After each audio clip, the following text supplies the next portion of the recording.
Hi, everyone. Thanks for joining today. We're going to be starting the webinar in just a few minutes, but we're going to give a few more people an opportunity to join before we dive into things. So hang tight and we'll be starting right away.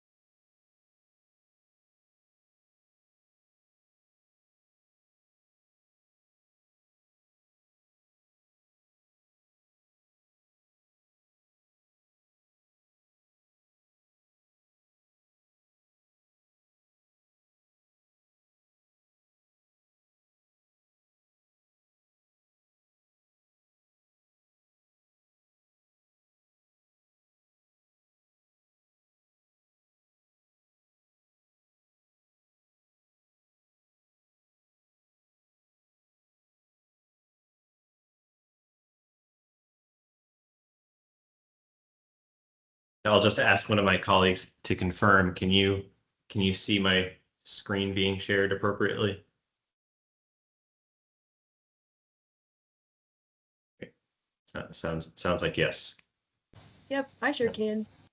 Perfect.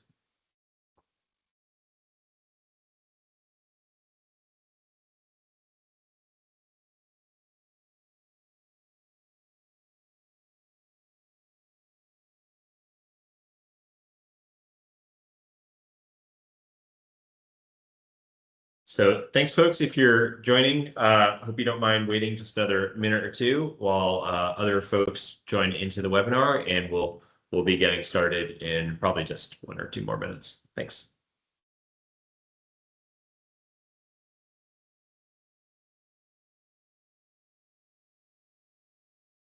One thing that could be fun while folks are jumping on, feel free to pop into the chat and share the state in which you pay an electricity bill. So I'll demo.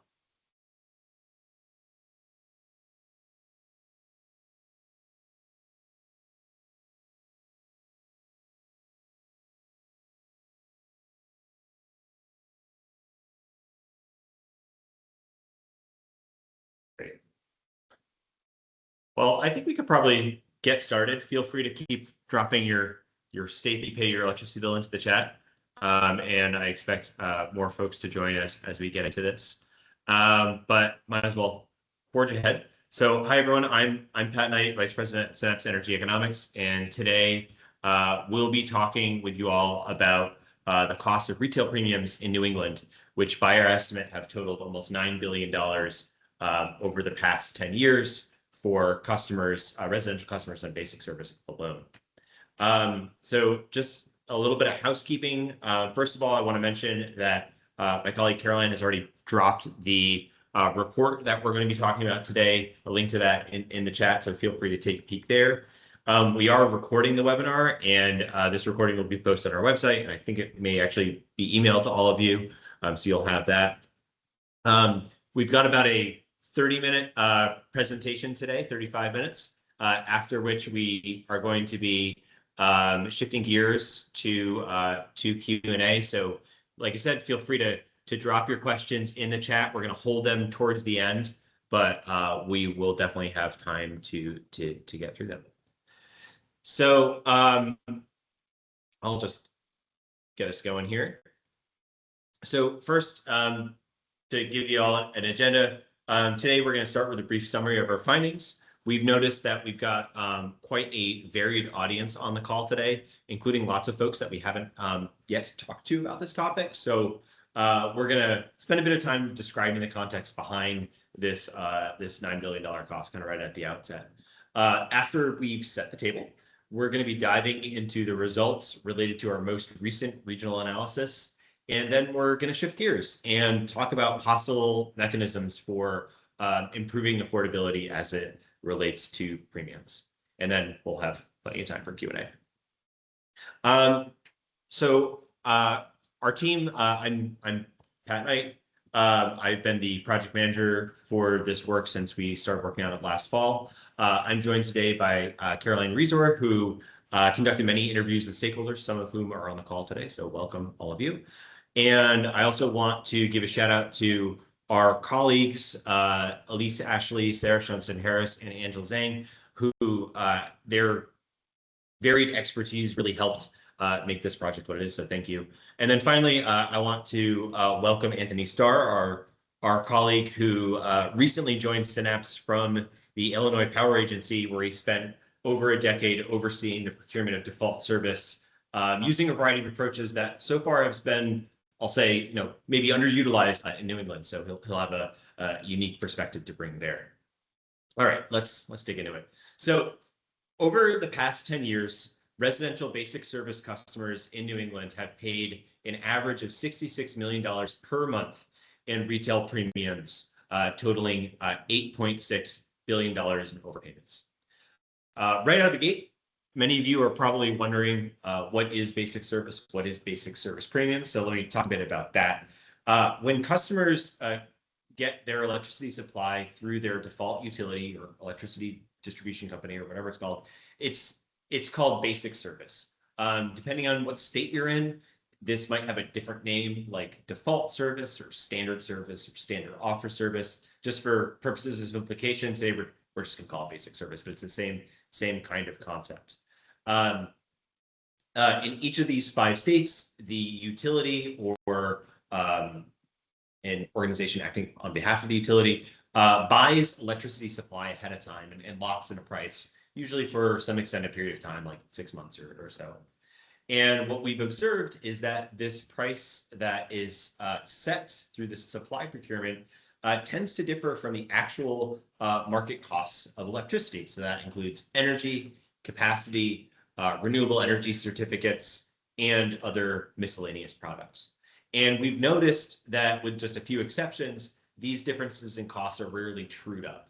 So what that means is that if the retail price is set at a certain rate and the actual market price ends up being lower than that, there's not usually a reconciliation step to true that up. This difference between the retail cost and the market cost is almost always positive, which means that there ends up being this $8.6 billion over a 10-year period.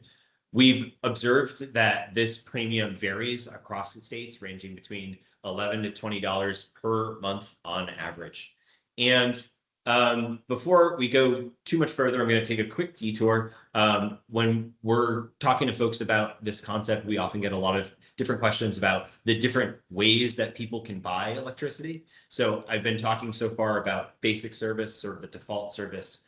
In all 5 New England states, in our analysis, consumers can also elect to get electricity supply from third-party suppliers. In 3 of the states, Massachusetts, Rhode Island, and New Hampshire, consumers in some towns and cities can enroll in local community choice aggregation programs, which effectively means their town or city sets a new default service for them. And there's still other customers who are on part of a municipal utility, or in the case of Vermont, you might all be wondering, why is it Vermont on this New England list? They have essentially municipal electricity service. The analysis we're talking about today isn't about any of those. It's just about the basic service, just about the default or standard offer service customers. And I think it's important to note that today, these basic service, default service customers represent about 3.4 million households across New England, about 54% of customers. So given that background, I think it'd be great if Caroline could take us on a trip of how we got here in the first place. Thank you, Pat. Yes, indeed, it is story time. So it all started around 30 years ago when New England states started to deregulate their electric markets.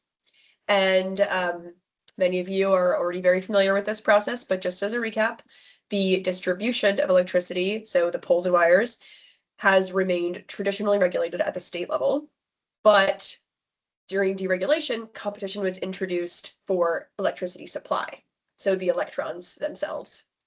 And one of the goals of deregulation was to get lower prices for consumers And the idea is that competition does achieve lower prices. And so that's why we have a situation where electric customers can choose to buy their supply of electricity from a third-party supplier or directly from their local utility. And as Pat has emphasized, the latter group is the set of customers we're talking about today, basic service customers. And so how Synapse fits into all this is we've spent a lot of time over the past year examining affordability issues from a bunch of different angles. And we became really interested in the difference between the market price of electricity and the prices that are set through basic service, because we found that that difference is much larger than it should be.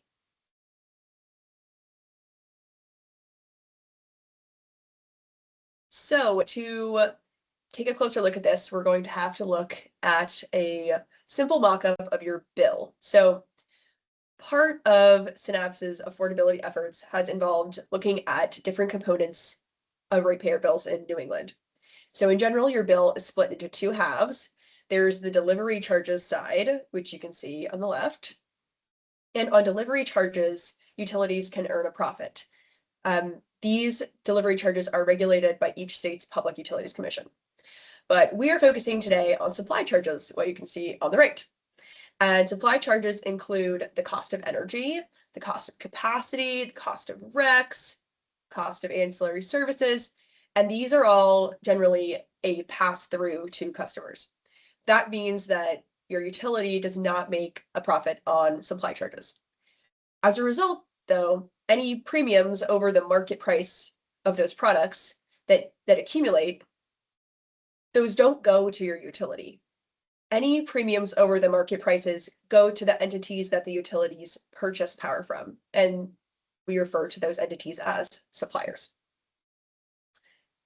So you may be wondering, if the goal of a competitive market is to get lower costs, then why are there premiums at all?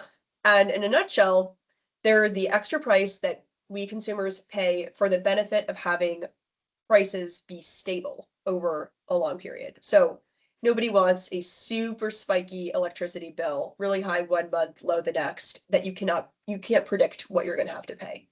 And so this is the kind of a fundamental tension. So we as Synapse asked, what's contributing to the premium? Are the premiums in line with the risk being managed? And finally, and maybe more importantly, is there a way to manage that risk for a lower price? So when we talk about risk, there are kind of a few big buckets to get into. First, there's price risk. So in New England, energy prices are often very closely tied to gas prices. Gas prices, natural gas prices, that is, fluctuate by season. They change with the temperature, and they change due to geopolitical events like wars, unfortunately. Then there's also load uncertainty. So in most New England states, utilities purchase what we call full service contracts, or they provide full service supply, which means suppliers that the utilities purchase the electricity from have to guess at the electricity price in the future. That's the price volatility part, but also the load quantity. And that quantity can change for so many different reasons. On the one hand, the number of customers can change because customers can switch into basic service, away from basic service, and sometimes they do so in big chunks. But then also the usage per customer can change considerably. So think about the previous few heat waves we've had in New England and how you may have used your AC a little bit differently than you do on like a high of 75 day. And so the fact that load is so difficult to predict can contribute to this higher risk premium because it puts a lot of risk on the suppliers. Third bucket is regulatory risk. So the electricity markets can also shift due to policy changes and other difficult to predict events. And so these risk buckets, as well as an incentive to make a profit because suppliers are they're not government or nonprofit entities, all contribute to higher risk premiums. But one thing we found in our analysis is that a fourth factor may also be driving up prices, and that is a potential lack of competition. So the theory here is if procurements for basic service don't attract robust participation in terms of supplier bidders, then suppliers have a lower incentive to bid low and a greater incentive to increase their profit margin.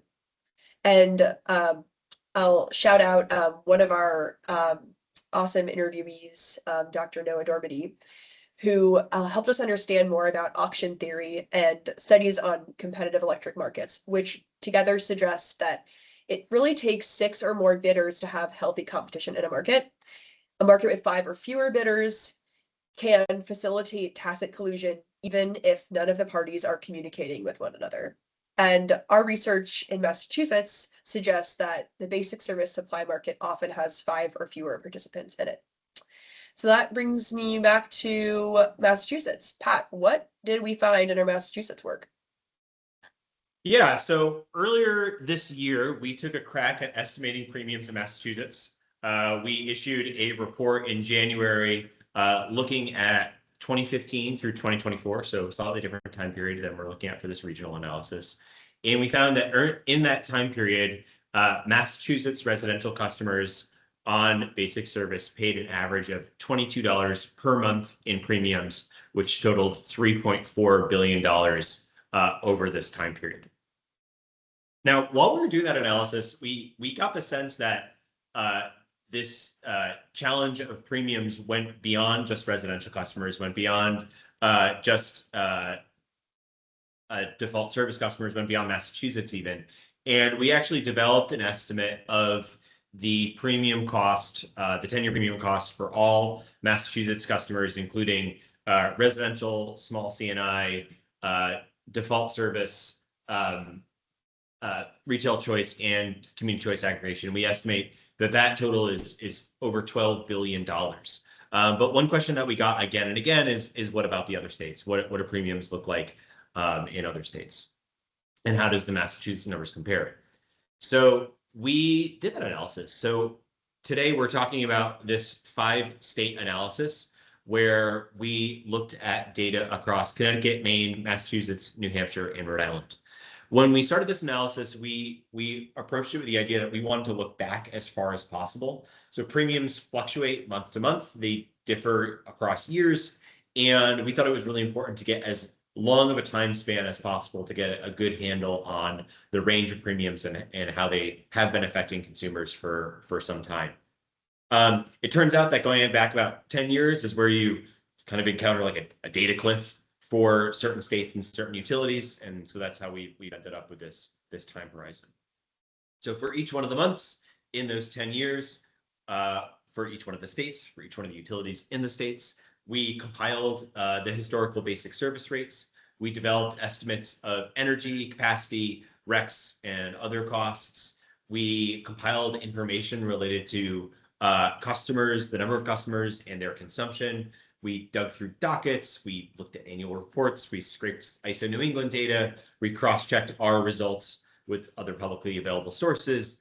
And what we found is this cost of $8.6 billion over 10 years. And I've said it before, but this translates into an average cost of $11 to $20 per month, depending on what state you're in. And over this 10-year period, it's a cost of $2,000 to $3,200 for that time period. I want to call attention to this chart here.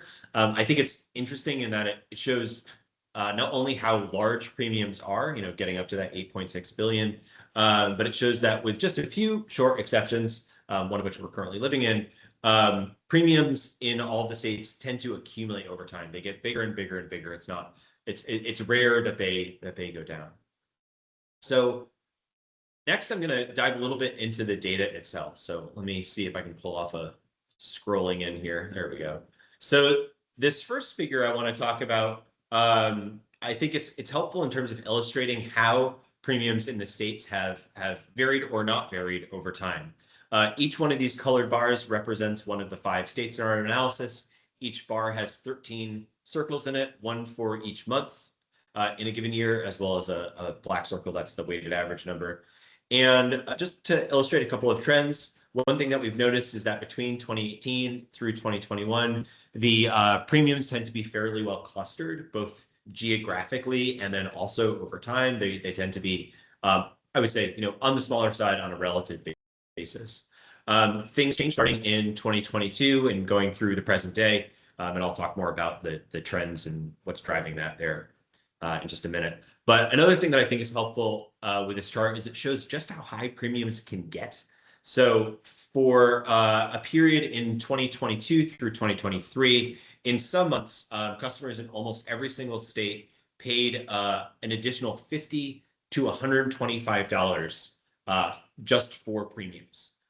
So this is beyond the actual cost of electricity, beyond the cost of getting the electricity to people's houses, just an additional $50 to $125 on top of that.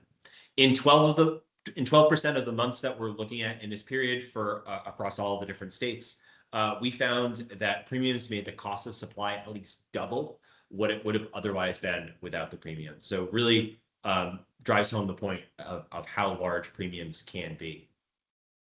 This next chart is a kind of a classic waterfall chart, and it's helpful for a couple of reasons. First, it shows the breakdown of the different components that go into folks' supply costs. So there's energy, there's REX or RPS, there's capacity, miscellaneous costs. All of those add together to that teal bar, which is the market cost of supply. And then on the right side, we've got the basic service cost in purple, and the difference between those is the premium in red. And what I think is really interesting about this chart is it shows that for almost all of the states, the premium part is the second largest cost of supply after energy itself. So number one is the act of making the electricity. Number two is the premiums, but by and large across the states. Third, I want to talk about this figure here. And I think this one is helpful in for a couple of reasons, but first, just in terms of showing how frequently premiums are positive. So we found that overall in 83% of the months in our analysis, premiums were positive. In most situations, positive premiums persist for about a year. So if you are walking into a month and there is a positive premium in that month, there's a good chance that you're going to persist by seeing positive premiums for 10 to 11 months after that.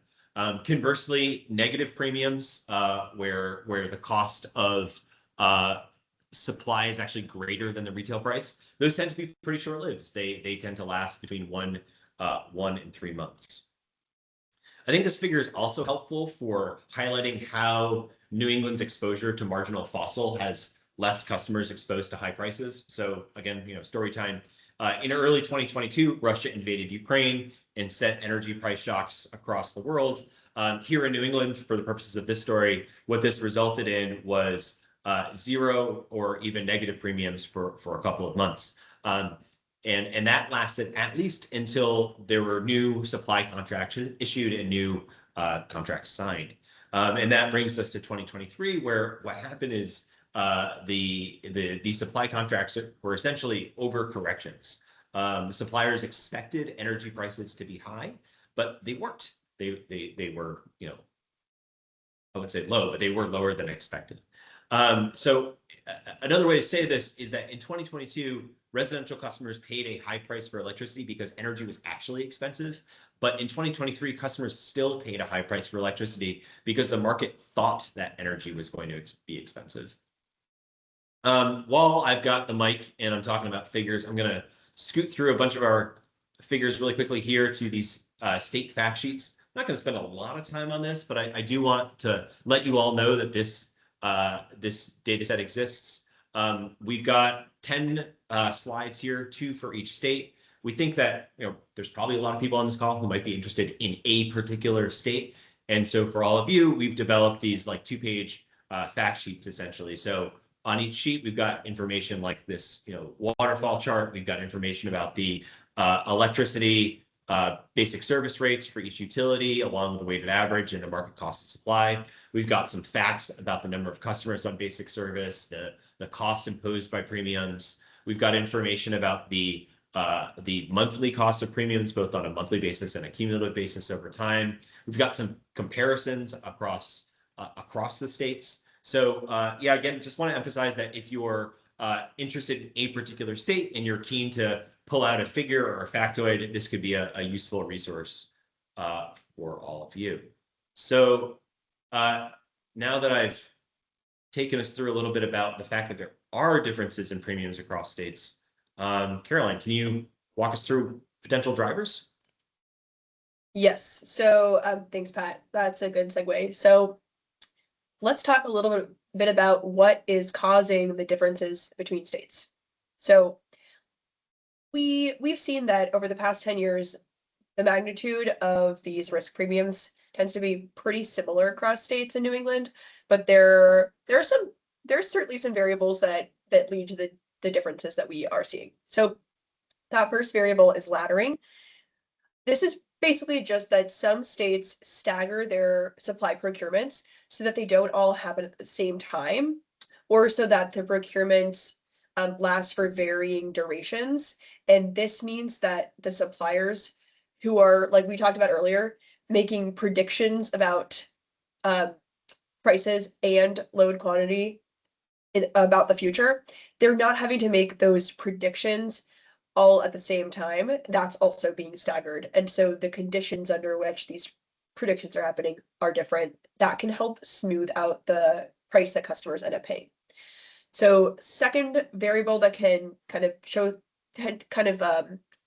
can create a bit of difference between different states is the presence or absence of CCAs.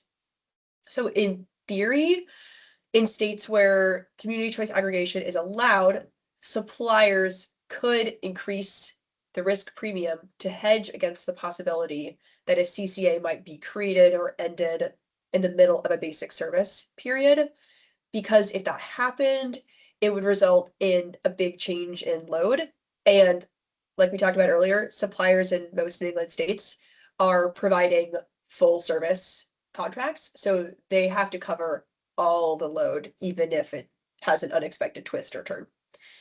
But very importantly, on the other hand, CCAs almost always secure lower prices for their customers relative to what basic service customers are experiencing. So it's kind of it's kind of a little bit a complex nuance there. And maybe you're part of a community aggregation plan yourself. I know I am. 215 towns and cities in Massachusetts alone are on CCAs.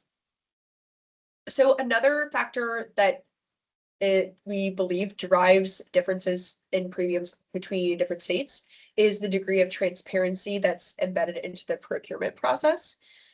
So one example of an effort to increase transparency is Connecticut has third-party entities review basic service supply bids, and Ohio, not in New England, but a great state, publishes data about the number of supply bidders. And in general, our understanding is that more transparency could facilitate greater competition between bidders and ultimately lower premiums. And then a final factor that we're going to dive into on the next slide is the degree of flexibility in the contracting process. So let's get into flexibility in supply procurement. Okay, these are some fun graphics that we get to look at now.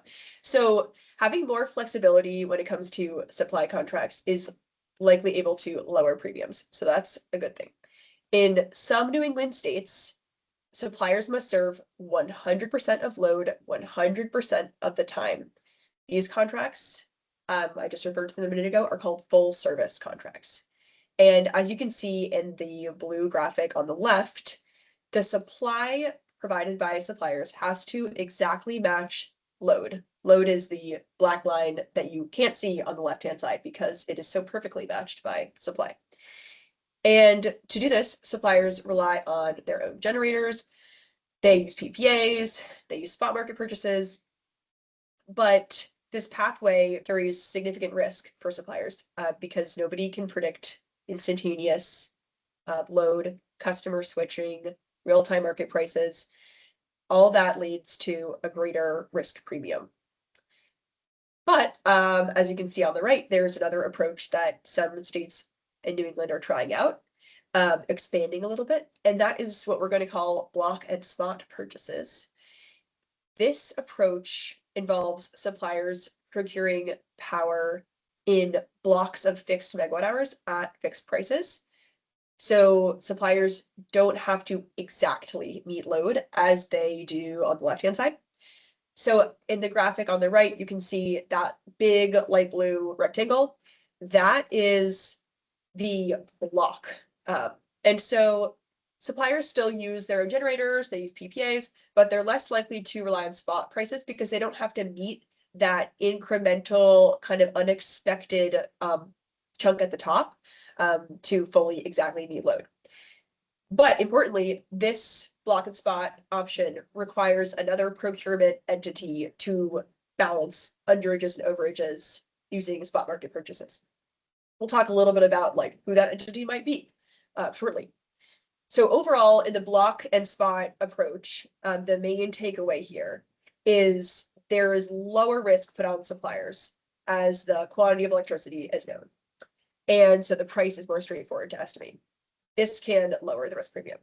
Okay, now we'll talk about even more permutations of procurement strategies and some that we think can help lower premiums. So I'm not going to speak to all of these, but there's basically a cousin of the block and spot purchases method that we'll call spot purchases and reconciliation, and definitely taking ideas for how to have more fundings for these strategies. It's similar to block and spot purchases, but let's just say there you increase the tranche or the portion of load that is met via the spot market.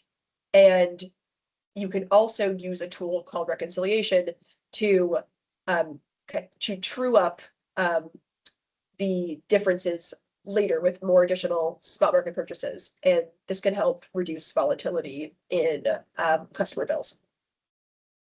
Then let's talk about having an independent procurement entity. This is the approach that Illinois took of charging an independent government entity with procuring supply.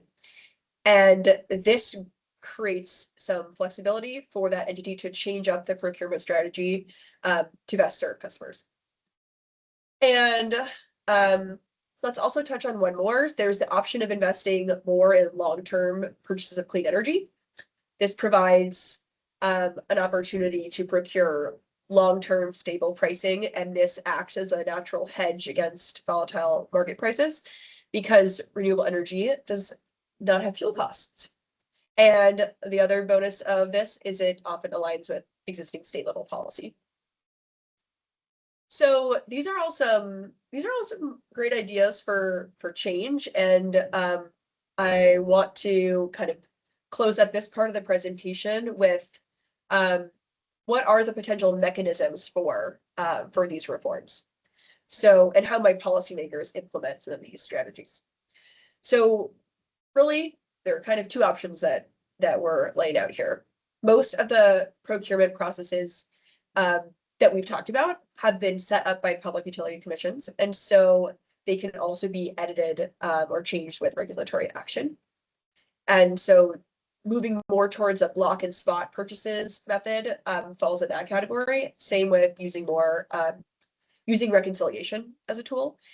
But then other changes probably require legislative action, such as setting up an independent state entity to run procurements, or even an independent regional entity to run procurements. So we'll start to zoom out a bit. Having talked about the risk premiums, where they come from, the magnitude of these risk premiums, and some potential policy reforms, I'll turn it over to my colleague Anthony to talk about next steps and offer some, or start to open the floor to Q&A. So Anthony, over to you. Thank you, Carolyn. So one point I really want to underscore, I think this is a really important subtext of this research, is that these premiums are increasing basic service rates, and that's making electricity less affordable for customers on basic service.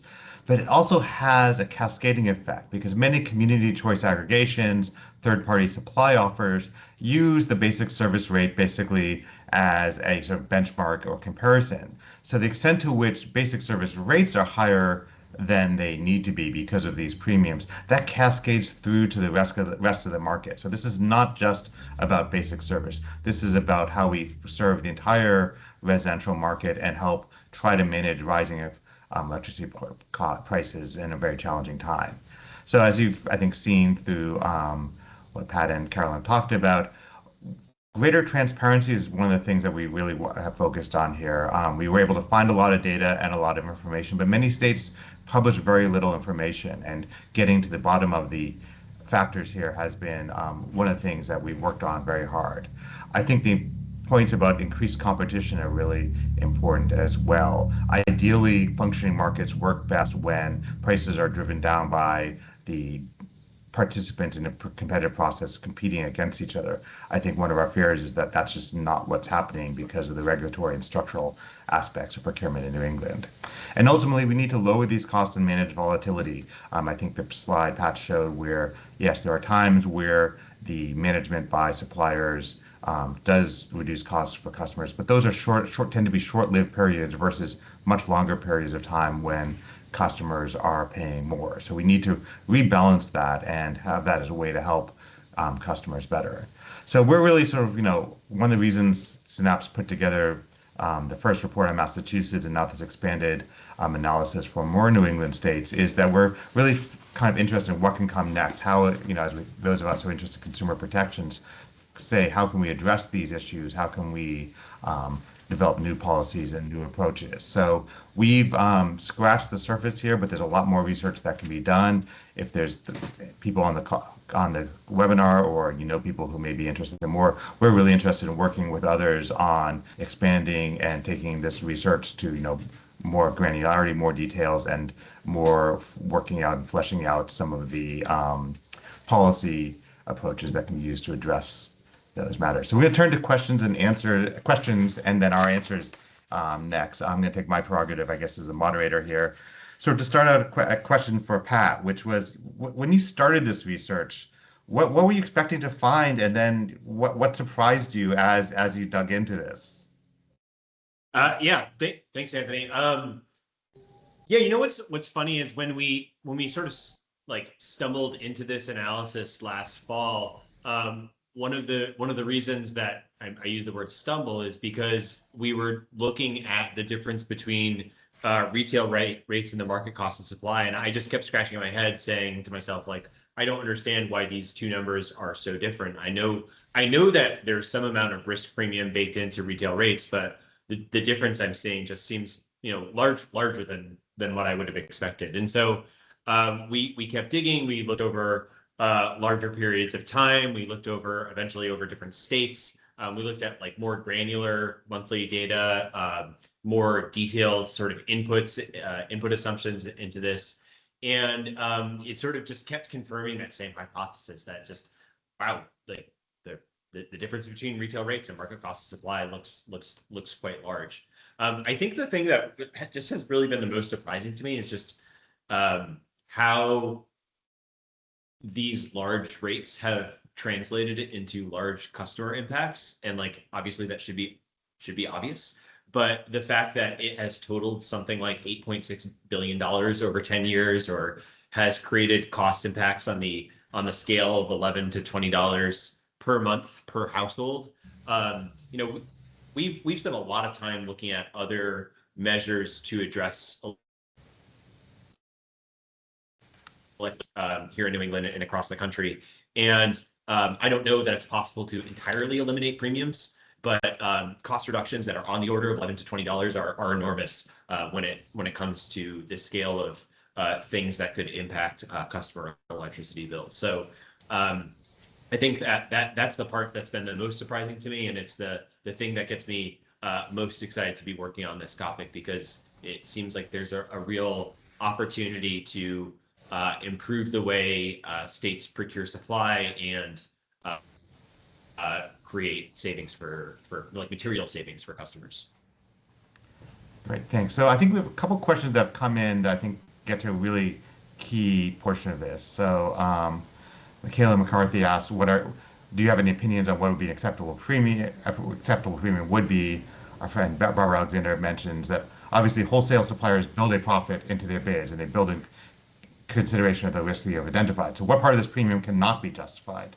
Just labeling them as premiums without identifying reasonable costs of assuring more stable prices doesn't seem useful. So I think this question of like what is the right amount of premium and why, I think, I have some thoughts on that, but I'm kind of curious your thoughts first, Pat. Yeah, I'll take a crack, and then I'm really eager to get your take, Anthony. I mean, I think what this analysis identifies is that there's different ways to approach supply procurement, and there's probably going to be some premium baked in no matter what if you're trying to balance the goal of stable prices with low prices. So one thing that's been pretty interesting, we did this for the Massachusetts study, is we did a historical look back and posed the question, what if 50% of electricity supply over the past 10 years had been purchased through a spot and reconciliation basis? So essentially saying, what would happen if, for each 6-month period, there was an entity that set 50% of supply at the same retail price that suppliers are setting it. And then in the following 6 months, what if that were reconciled? Any overages or underages that accumulated during that 6 months, what if they were refunded or charged to customers? And what we found is that it cut the total number of premiums in half. So I think it's sort of up to the states how much they have appetite for things like that. But I think these are viable strategies that exist today that other some of the states are using, some of the municipal utilities are using, and are an opportunity to get the premiums lower. Maybe not eliminate them entirely, but definitely get material savings for customers. But yeah, Anthony, I mean, you were leading up, purchasing default service procurement for years. I'm curious to get what your take is.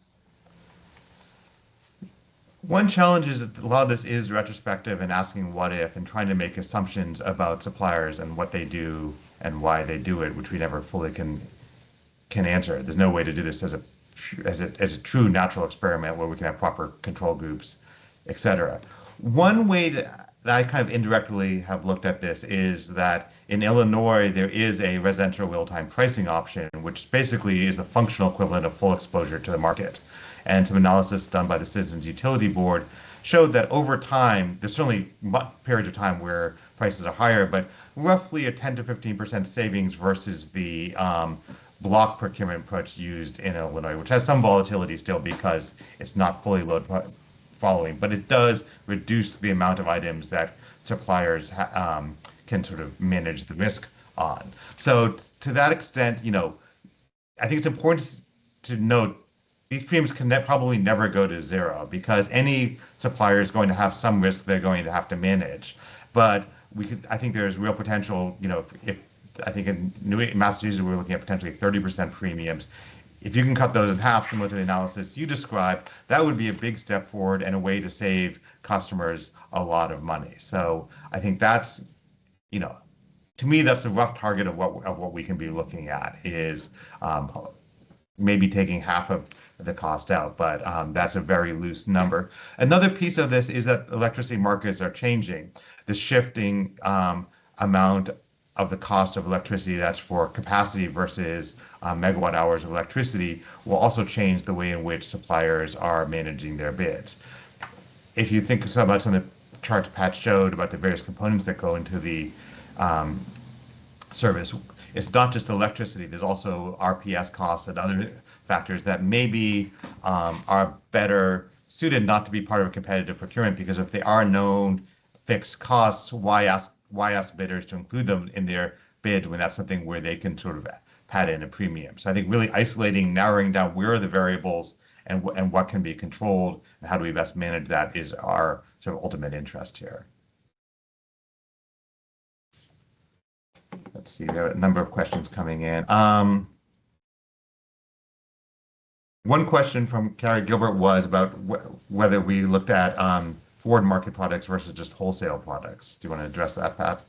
Yeah, we're mostly looking at wholesale products here. I think looking at the forward market products would be really interesting. Is something that we've tried to do. It seems like getting historical data sets for that is challenging and also very expensive. So it's something that we're keen to dig more into, since those are the prices that feed directly into the supplier bids, at least as far as we understand it. And so it'd be I think a pretty interesting analysis to do a deeper dive there, see how those products change over time, and see how they compare to the prices that are sort of like embedded in their retail rates. So a good idea for future analysis.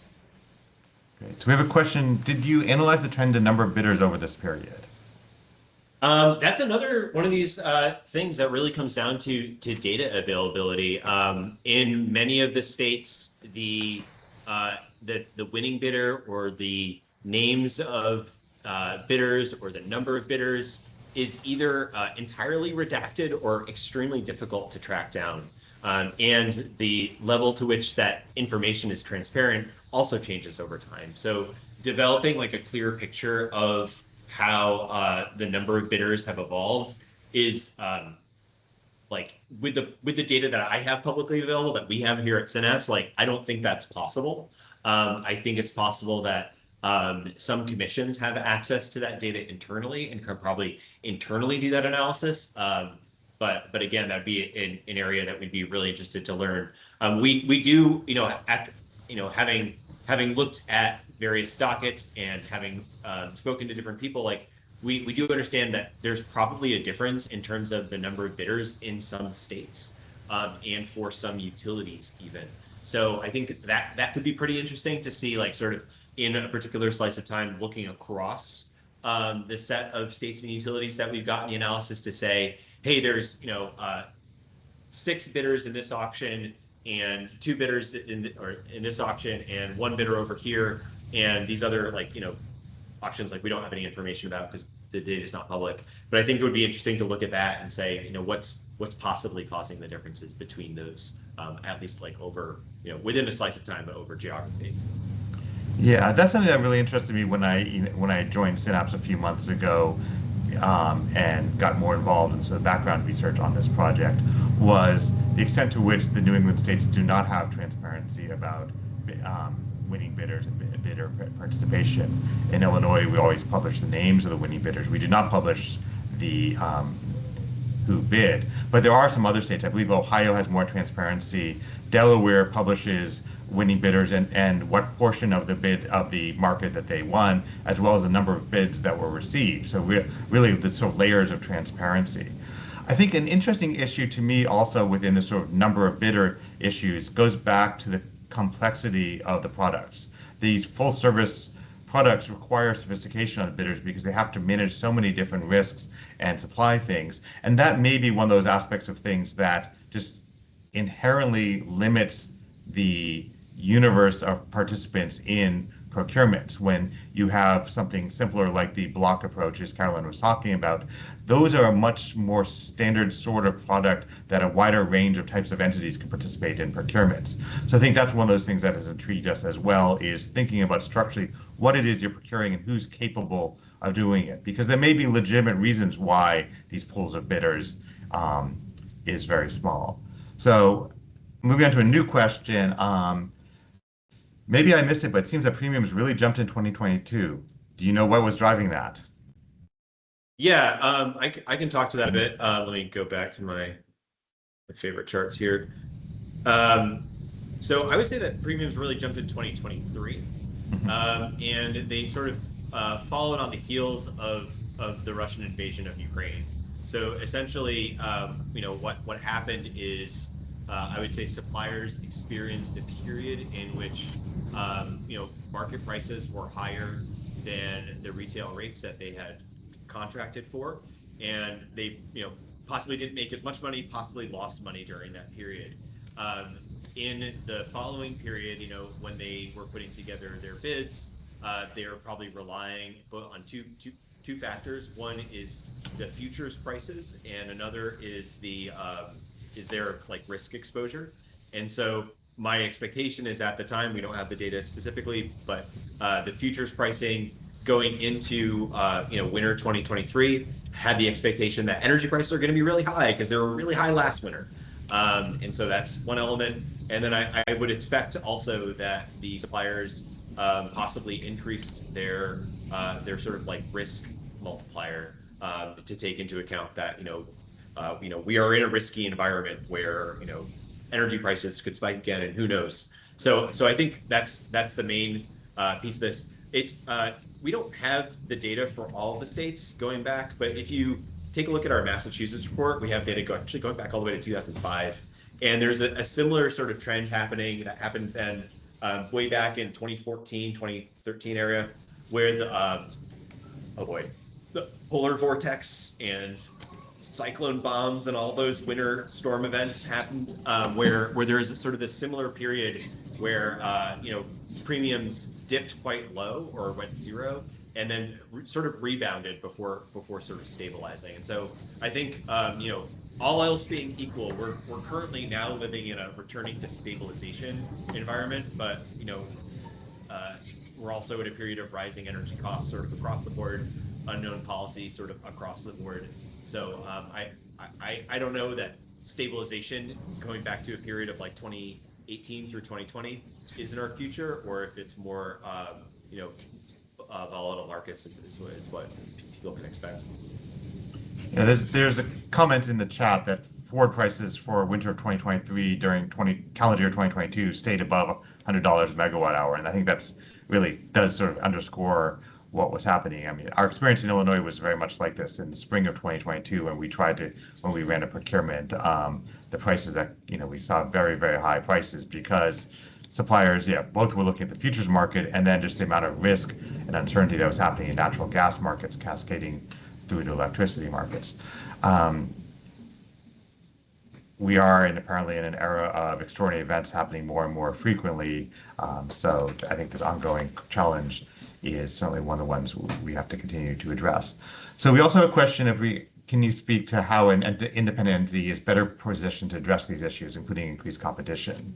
I'm happy to weigh in, Pat. I don't know if you want to take the first cut at that. You're the expert here, Anthony. Go take it away. Sure. So I think one thing an independent entity can do is, it's two things. One, probably more than two. One, I think, is going back to this transparency topic and the fact that if you have an independent agency sort of developing and managing some of these processes, those processes tend to be ones that have stakeholder input, release of draft reports, for example, things like that baked into it. So I think it is just inherently a approach that lends itself to that sort of transparency. I think it also probably makes it easier to have just the ability to have take fresh looks and be objective analysis because there aren't going to be competing interests, any sort of regulatory capture that might occur or for entities. So I think it's just a way to open this up and get some conversation going about what we need to do, what we need to change, and how to approach it. So all approaches have their trade-offs, but it is definitely one I think in Illinois has worked very well. After some scandals in electricity procurement in 2006, 2007, creating an independent agency really rebuilt the trust in electricity prices that was missing when we had a less transparent process. I would also offer that, just sort of adding to that a little bit. I think having an independent organization, sort of leading this process and organizing the process, also ensures that there is an entity in charge who is, their goal is low prices or stable prices, as opposed to many of the systems that are set up in the states today, where essentially the utility who doesn't earn a profit from electricity supply, they're sort of left managing the process and aren't necessarily motivated to get to low prices. As it's a pass through for them. And this from the supplier side, they might be motivated for low prices if there were enough competition, but in a situation with little competition, it's tough to say that's happening. So I think just the act of having an independent organization who is sort of like tasked with making sure that there is low prices or flexible procurement or reasonable procurement, reasonable changes in procurement responding to world events, I think would be something that could achieve low prices even beyond the types of choices that are chosen by the procurement authority. We have a couple interrelated questions and points. One is sort of asking whether buying 100% load at one point in time would be too risky, which I think is the lattering point Carolyn made. Another is, as we move to more electrification of heating and transportation, are premiums rate related to variability of demand, are they going to increase or decrease? I mean, I think there are these sort of questions of timing here. I don't know if you want to unpack those a little bit. Yeah, so I'll take the second one first. I mean, I think that as load changes, I would expect to see changing premiums. I think the fact of electricity load increases from EVs and heat pumps, it tends to be a relatively slow, gradual process. So I don't know that it would necessarily introduce like price shocks necessarily. I think that in states with a lot of large load additions, like data centers, for example, that would possibly be more of a hazard in the sense that large load being added kind of all at once in very large chunks could cause prices to jump. And because premiums are typically built off of as a multiplier, I would expect that to translate through to residential customer premiums. So I would say like the large load additions are probably something to be more watchful for. In the New England markets in particular, another thing that I think is worth looking at is the shift to a prompt capacity market. Historically, capacity markets, the bulk of capacity prices have been, set in 3-year ahead auctions that are, they're known for 3 years. We all know what the price is going to be going forward. And for a variety of reasons, ISO New England is switching to a prompt market.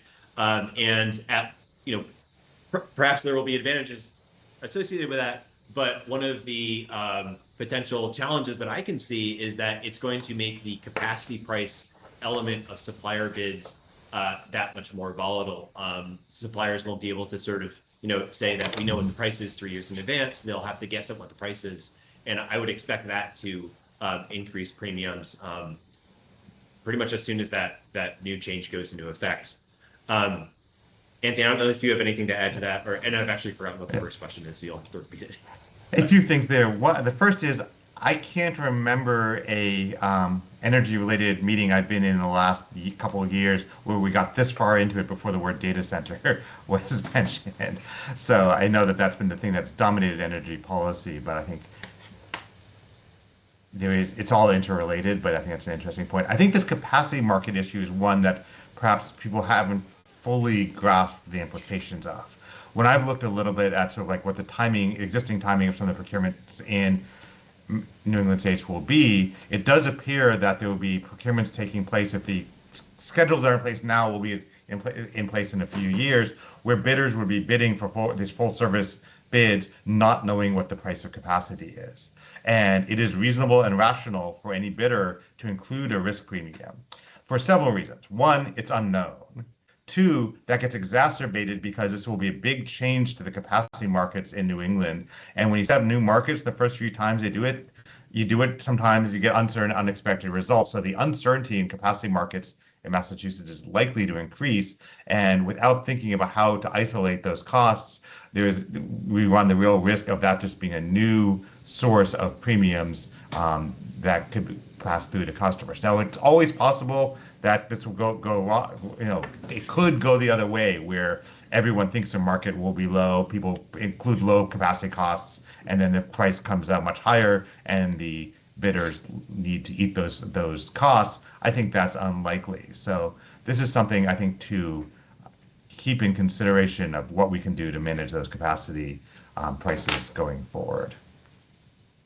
So I know we're about at time. I don't know if you had, and we have a number of really great questions in the chat we weren't able to get to. So I do encourage folks, if you have follow-up questions, to get in touch with us.